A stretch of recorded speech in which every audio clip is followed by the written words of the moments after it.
What's going on, y'all? This is your boy Caleb coming to you with another game analysis. This time I'm looking at Game 6 of the Eastern Conference first round matchup between the Milwaukee Bucks and the Toronto Raptors. Raptors win on the road in Milwaukee 92-89 to win the series 4-2 in 6 games. But it did not come without a flair for the dramatic. Raptors blew a 25-point lead to the Bucks. Bucks took the lead with Jay Terry 3-pointer late in the fourth quarter, but DeMar DeRozan would impose his will and close out the Bucks almost single-handedly. Yeah, again, the Raptors doing the Indiana Pacers, doing their best Indiana Pacers impersonation of blowing a 25-point lead. I mean, the young Bucks, man, that's the team to look out for. I mean, they take Toronto to 6. I mean, Toronto made it to the Eastern Conference Finals last year. You know, I mean, I just wonder what this team would be like if they had Jabari Parker for a playoff series. And I think if they had Jabari Parker for this playoff series, I think the Bucks could have won it. Probably the Bucks would have won this series. I say that because obviously a lot of was put on Giannis's Antetokounmpo's shoulders, you know, to lead this team.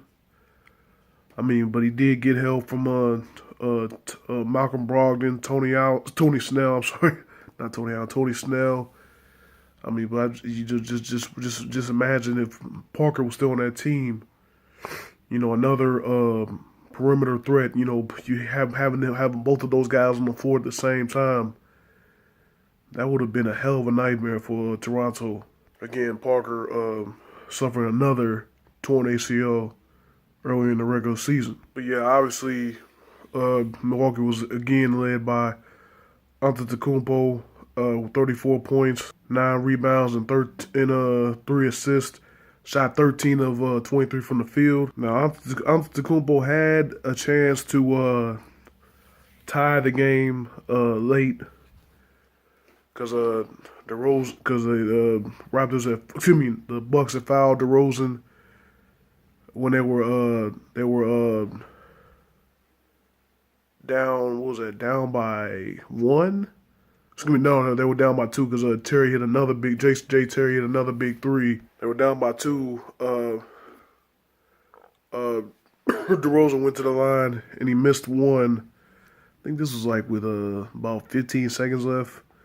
He missed one. He missed one and he made one. It was a 3-point lead at the time. Bucks didn't have a timeout, so they bring up the floor, and then Antetokounmpo is matched up one-on-one with Kyle Lowry. Now, Antetokounmpo is, 6'8", 6'9", and Lowry is like, 6'3", 6'2". So, obviously, the size advantage is in favor of Milwaukee. Also, you know, Antetokounmpo probably is faster and more athletic than Lowry as well. I mean, usually you see in certain instances, like, you know, when a star player is matched up on a smaller player, they usually rise up and take the jump shot because the small player can't really give you a good contest. You know, vice versa. When you have a big man on you, you know, the star player usually drives to the bucket because the big man can't keep his feet moving fast enough, you know, to stay in front of you. Antetokounmpo decided to go for the 2-pointer as he went past Lowry and put in the easy dunk because Raptors didn't show any resistance because they were worried about giving up the 3. And I think that was a play that really cost the Bucks in this game. Obviously, if you've been following Giannis in the Bucks this season, you remember Giannis had that game winner over. Buzzer-beating game winner against the New York Knicks in Madison Square Garden. You know, I just thought that was another big moment for Giannis. Obviously, you know, he's still not as known, you know, as the bigger names like a LeBron, like a Steph Curry or Kevin Durant, because he plays in Milwaukee. Yeah, he's an all-star. He might be second or third team All NBA. I'm not sure. I haven't checked those yet. He still hasn't, reached that top tier status yet. As like top 5 player. So something like that. Maybe top 10, but not top 5. Now I said in my first round prediction video that Antetokounmpo I believe, is a future NBA MVP, and I stand by that. But I really think, that at that time, that moment against Lowry, where he could have pulled up for 3 to tie the game, I really thought that was his moment to put himself on the map. But he decided not to do that. I mean, it was a smart play. It was a smart play to go for 2. I mean, with the time remaining, and then the Grizzlies not the Grizzlies. I'm watching Spurs Grizzlies right now, but the Bucks not having a timeout left. With such little time left, I just thought that was his moment. But again, he decides to go for 2. They had a chance at the end, but they threw it away. But yeah, I really thought that was the difference down the stretch. Giannis's decision making there to just go for 2. Especially with the time and, no timeouts remaining. I just thought that was the difference in the game. But he had a good playoff series overall. It was a couple games where he struggled, but his teammates came up big for him in those couple wins. Like I said, including Snell, Middleton, Brogdon. Like I said, it's a very good young team on the rise, man. I mean, they're gonna be making noise, man. I think they're gonna be knocking on the door of the Eastern Conference Finals in the next few years. Speaking of his other teammates, Middleton had 19, 4 rebounds, 5 assists, 6 of 13 shooting. Brogdon didn't have as big of a game as he had in the previous 2. Excuse me, in the other previous games, but he still had a pretty decent series. He only had 6 points tonight off 3 of 9 shooting. I mean, but I think he still had a pretty good series though. And I really think he did a great job as a rookie guard this year. Not a lot of it was really. I don't think a lot of it was really thought of Brogdon. Coming out of Virginia where they play the 2-3 zone, and all that stuff, but. He came to play his rookie year. Of course, Matthew Dellavedova, champion with the Cavaliers last year. He bought that, the hard-nosed defense, playmaking mentality to the Bucks. He had 12 of 49. It's gonna be he had 12 on 4 of 9 shooting, 4 rebounds, 4 assists, and then like I said, the Jet, Jay Terry.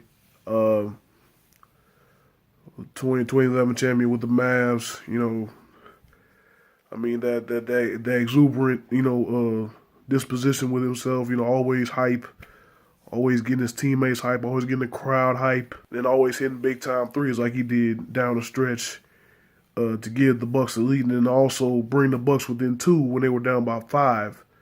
Those were 2 big shots, of course.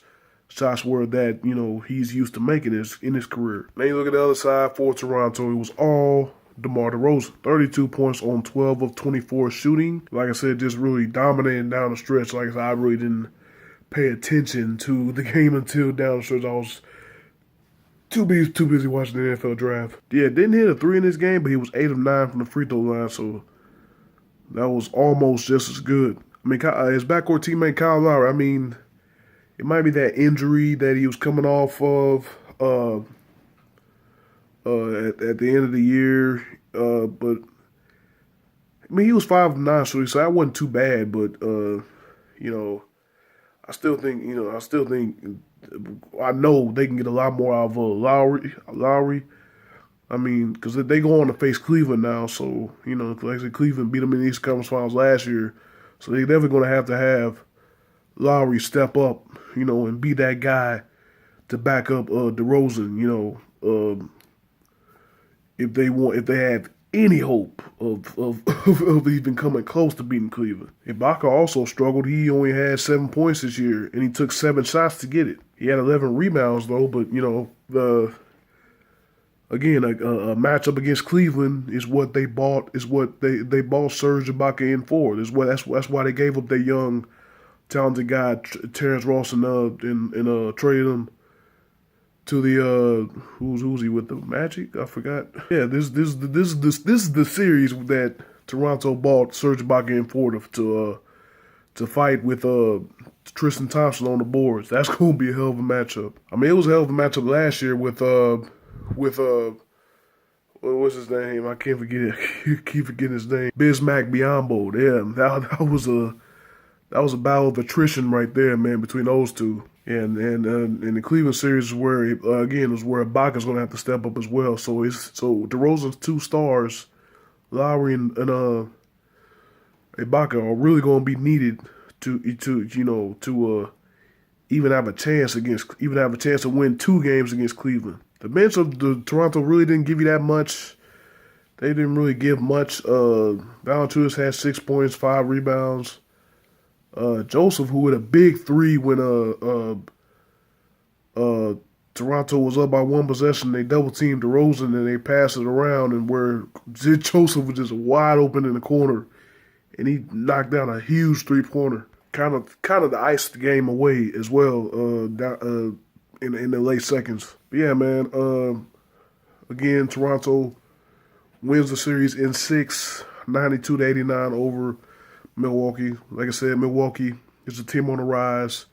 Toronto now moves on to the second round to face Cleveland in a 2-3 matchup in the East. I'll give you a prediction for that in another video. Like I said, after all the first round series are over, I'm gonna give you a second round prediction video.